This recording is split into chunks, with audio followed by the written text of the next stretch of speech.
शहीदों का लहू व खून है जिसकी तजल्ली से यकीन फराद के कौमों के मुस्तकबल संवरते हैं। उसी की ताबिशों से आसमान फ़िक्र दानिश पर नई सुबहें बिखरती हैं, नए सूरज निकलते हैं। साहिबो, मैं पाकिस्तान की इंडिया से पाकिस्तान की हिजरत के हवाले से गुफ्तगू करने वाला हूँ। कुछ दिन पहले मैंने अपनी पिछली पोस्ट में अपने ख़ानदान के लोगों की हिजरत का अहवाल बयान किया था। मैंने बताया था कि मेरे वाले साहब और कुछ लोग तैर कर दरियाए रावी तैर कर पाकिस्तान में दाखिल हुए थे। अब्बा जी बताया करते थे कि जब हम इधर आ गए, मैं तन्हा रात की तारीकी में और दोपहर की गर्मी में भागता रहा, इस ख्याल से कि मेरे ख़ानदान का जो फ़र्द भी कश्ती के ज़रिए आए मैं उसको वसूल करूं। तो कहते कि जुलाई के गालिबन दिन थे, बहुत ज़्यादा रात गर्मी थी। मुझे पता चला कि एक कश्ती लंगरअंदाज हुई है। मैं भागता हुआ गया और वहाँ मैंने आवाज़ लगाई कि हमारे ख़ानदान का कोई फ़र्द हो तो मैं उसके लिए मौजूद हूँ। तो मेरे बड़े भाई सैयद अब्दुर्रहीम शाह रोते और बिलखते हुए मुझसे लिपट गए और मेरे ज़बत के तमाम बंधन भी टूट गए। दो भाइयों का ये मिलाप वाकई ऐसे जज्बात का हामिल होता है। कहते मैं फिर मुंतज़र था कि एक और कश्ती आई। मैंने फिर आवाज़ लगाई तो उससे कश्ती से मेरी बहन हनीफा बीबी उतरी, जो बिहाड़ी के सैयद मकसूदुल हक शाह, सैयद जावेद इकबाल और सैयद मंजूरुल हक शाह मरहूम की वालिदा थीं।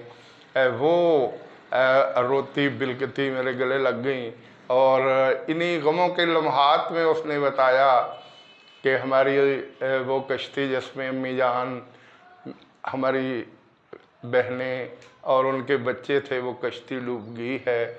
और उन्होंने ही सैयद अब्दुर्रहमान शाह वल्द सैयद अरशाद हुसैन शाह की शहादत का ज़िक्र भी किया और उन्हीं से मुझे इल्म हुआ कि भंबा कलाम में गड़ियाला वाले तमाम के तमाम रिश्तेदार बहिफाज़त भंबा कलाम पहुंच चुके हैं। और कुछ देर के बाद एक और कश्ती आई तो उसमें मेरी अम्मी जान, मेरे बड़े भाई सैयद अब्दुल रशीद जिनकी उम्र उस वक्त 8 साल थी, उनको लेके उतरी तो उनकी चीखें भी निकल गईं। वो बताया करते थे कि दरिया में लहरें बुलंद हो रही थीं, कश्ती में बैठे हुए पानी के छींटे ऊपर पड़ते तो अब्दुल रशीद शाह 8 साल की उम्र में ये हंस रहा था, किलकारियाँ मार रहा था, लेकिन मेरी आंखों में आंसू थे कि पता नहीं अगला लम्हा कौन सा आए। लेकिन खुदा का करना कि हम खैरियत के साथ इधर आ गए। उन दिनों हमारी फूफी जान जो कि सैयद नज़ीर अहमद मशहदी के घर थीं, वो ज़जकी के अयाम में गुजार रही थीं, इसलिए वो वहाँ गढ़ियाला में रह गईं। और कुछ दिनों के बाद बच्ची की पैदाइश के बाद अपने भाई सैयद याहिया मशहदी के साथ वो पैदल पाकिस्तान की तरफ रवाना हुई। रास्ते में बच्ची को उठाना मुश्किल हो गया, थकावट भी थी और इसके अलावा परेशानी भी थी। एक जगह पे फैसला हुआ कि इस बच्ची को यही अल्लाह के सुपुर्द करके लिटा दिया जाए और फिर एक दरख्त के नीचे उस बच्ची को लिटा दिया गया। 3 मील का फासला तय करके फिर बर्दाश्त ना हुआ तो फिर वापस जाके देखा तो बच्ची अंगूठा चूस रही थी। ये वो बच्ची थी जो बाद में सैयद मोहम्मद अकरम शाह गिलानी की अहलिया बनी, मेरी खुशदामन और मेरे बच्चों की नानी अम्मी बनी, जो 2002 में फौत हुई और अपनी वसीयत के मुताबिक 138 टन्नार कदीम के मरकज़ी कब्रिस्तान में उनको दफन किया गया। और फिर सैयद मोहम्मद अकरम गिलानी मरहूम की वसीयत के मुताबिक 2004 में उनकी वफ़ात के मौका पर उनको भी वहाँ दफन किया गया। तो मैं बात कर रहा था अपनी फूफी जान सैयदा मरियम बीबी और सैयद मोहम्मद याहिया मशहदी वो किसी तरह बच्ची को लेके वाल्टन कैंप लाहौर पहुँचे और बाद में सैयद नज़ीर अहमद शाह और बाकी लोग वहाँ गए तो वहाँ उनसे मुलाकात हुई और वहाँ से उनको लाया गया। तो ये बड़े दगरगूं हालात थे। वाल्टन कैंप में जो भी आता उसको खाने पीने के लिए कुछ न कुछ दिया जाता। मैंने एक दफ़ा पंजाब के साबिक़ वज़ीर आला ग़ुलाम दरवाई का इंटरव्यू सुना।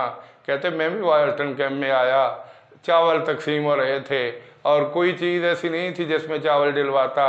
मैंने वहाँ से घड़े का एक टुकड़ा लिया, उसको साफ़ किया, उस पर चावल डलवाए और मैंने कहा कि पेट की आग को बुझाया। इस तरह के हालात में वाल्टन कैंप में दुनिया मौजूद थी। तो साहिबो इसके बाद वहाँ से कसूर से मेरे वालिद साहब बताया करते थे कि हम पैदल चले और ट्रेन की पटड़ी के साथ साथ कई दिन की मसाफत तय करके हम जहानिया के करीब 138 टनार कदीम में दाखिल हुए और यहीं बड़ा अरसा तक रहते रहे।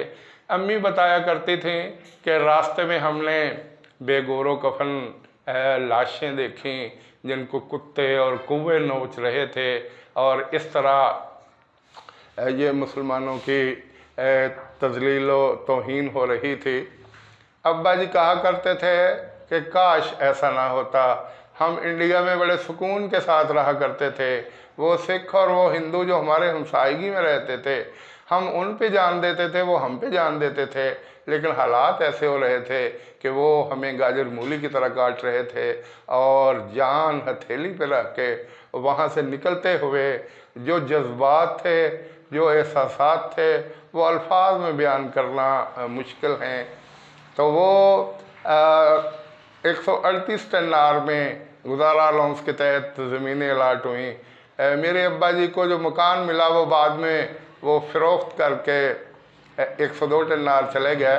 मास्टर अब्दुल कादर मरहूम जो 138 टनार के रहने वाले थे और वो बड़ा अरसा यहाँ रहते रहे।